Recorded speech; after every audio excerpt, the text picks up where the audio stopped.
Howdy, and welcome back to a Texan Shaves Blizzard Battles 2026 Artisan Challenge update. So we have a little change of plans, and this is going to cause me to pause the Blizzard Battles for a little while. I know, guys, I'm sorry. Yesterday, I was reached out to by an artisan. You may know Pete Hendricks of Hendricks Classics and Company. I had thought he had dropped out and was not going to be able to participate in the battles, but he reached out to me yesterday saying his soap is ready and he wanted to send it. And I thought about it for a second since we're already at round 7, I believe. But I decided, since I'm not doing a bracketed competition, it's not seeded, and we haven't already set the pace, since I'm just randomly picking, if Pete Hendricks had his soap here in time, there's a chance he hadn't gone up yet, just like Maddie Lindholm hasn't gone up yet with his. So I'm going to allow him to join the battles, and I'm going to pause until it comes in.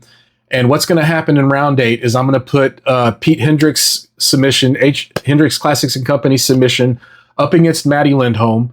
And that way, all of the soaps in my possession are in play at that point. Everyone's had a round, and then we can move into the final rounds. So that is the plan moving forward.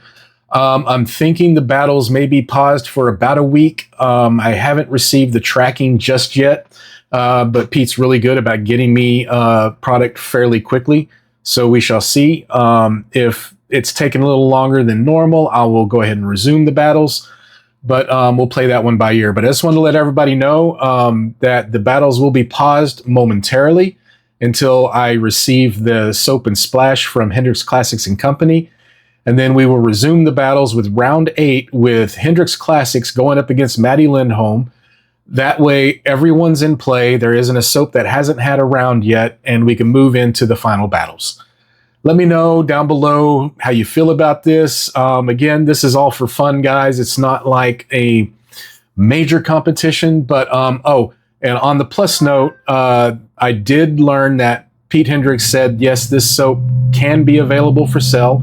I'm going to confirm whether it will be available for sale, and but I'm pretty sure it will. I'm 90% sure it will, but I'll confirm. So it will be available for you guys to get your hands on it. And from what he's told me, it sounds like this one's going to be up to the competition. So that's all I got. Just wanted to give a quick update, and let me know what you think about it down below. Find your peace in what and where you can, and we'll see you next time on A Texan Shaves. Goodbye.